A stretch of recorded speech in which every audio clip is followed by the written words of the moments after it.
ప్రియ సోదరా, నీవు ఒకసారి రక్షణ పొందిన వాడిని అని అనుకుంటున్నావు. కానీ ప్రభువు అడుగుతున్నాడు, ప్రతిరోజు నీవు నాతో నడుస్తున్నావా? నీ హృదయం పరిశుద్ధమా?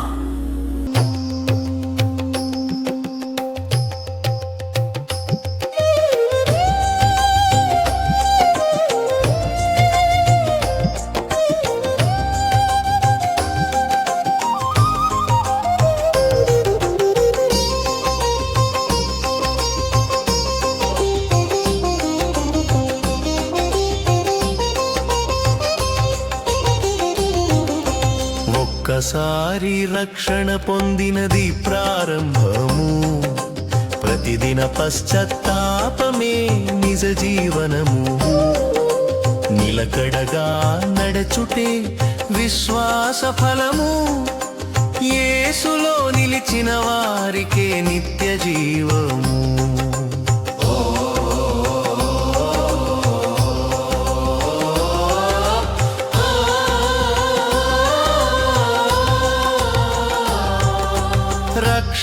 రక్షింపబడ్డాను అని చెప్పుట సరిపోదు, పాపములో కొనసాగుట దేవునికి అయిష్టం.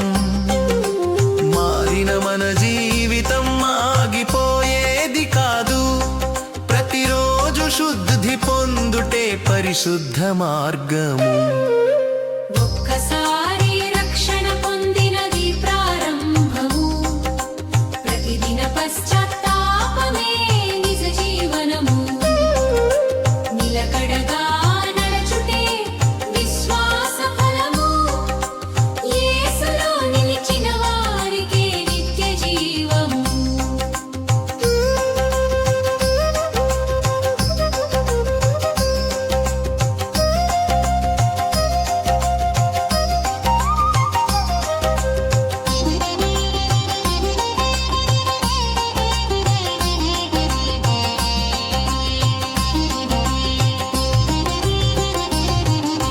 నిన్నటి పరిశుద్ధత నేటికి కూడా సరిపోదు, ఈరోజు కూడా హృదయం శుద్ధిగా ఉండాలి.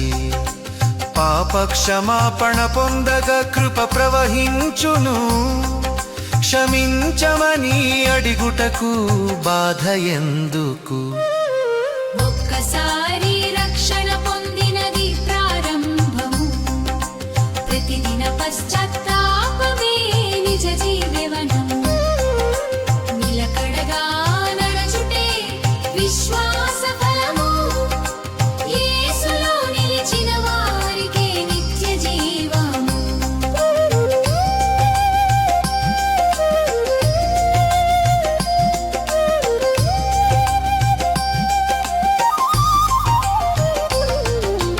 రక్షణ ఇచ్చిన ప్రభువు నమ్మదగినవాడు, పశ్చాత్తాపం కోరే తండ్రి ప్రేమ గలవాడు.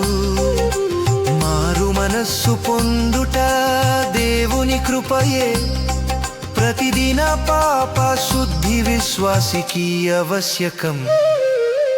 ఒక్కసారి రక్షణ పొందినది ప్రారంభము, ప్రతిదిన పశ్చాత్తాపమే నిజ జీవనము.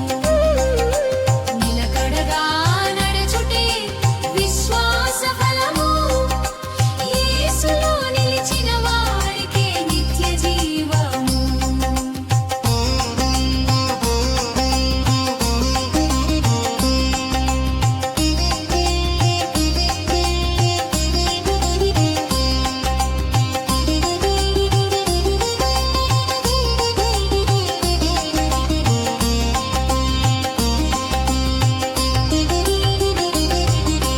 రక్షణ పొందావుగా, ఇంకా శుద్ధి ఏమిటి?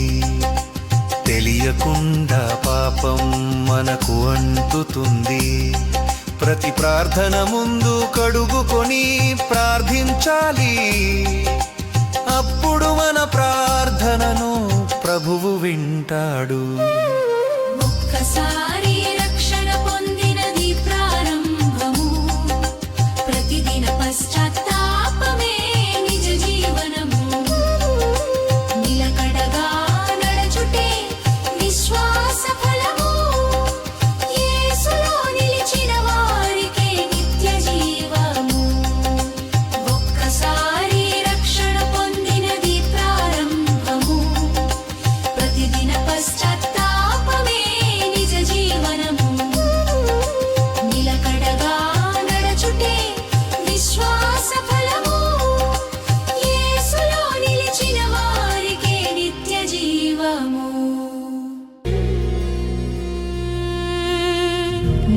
పశ్చాత్తాపం నేటికి సరిపోదు. ఈ రోజు కూడా హృదయం పరిశుద్ధంగా ఉంచుకోవాలి. పడిపోయిన మనలను తిరిగి లేపే దేవుని కృపలో నడవాలి.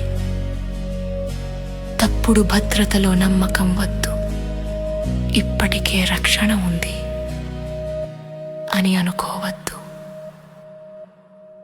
మన నిత్య జీవితంలో అనేక పాపాలు అనేక రీతులలో మనలోనికి ప్రవేశిస్తాయి.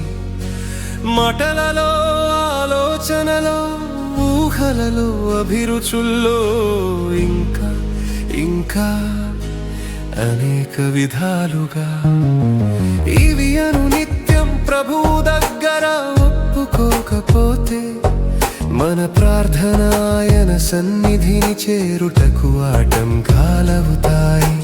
ప్రతిదినం వాటిని ఒప్పుకొని ప్రార్థించాలి. అట్టి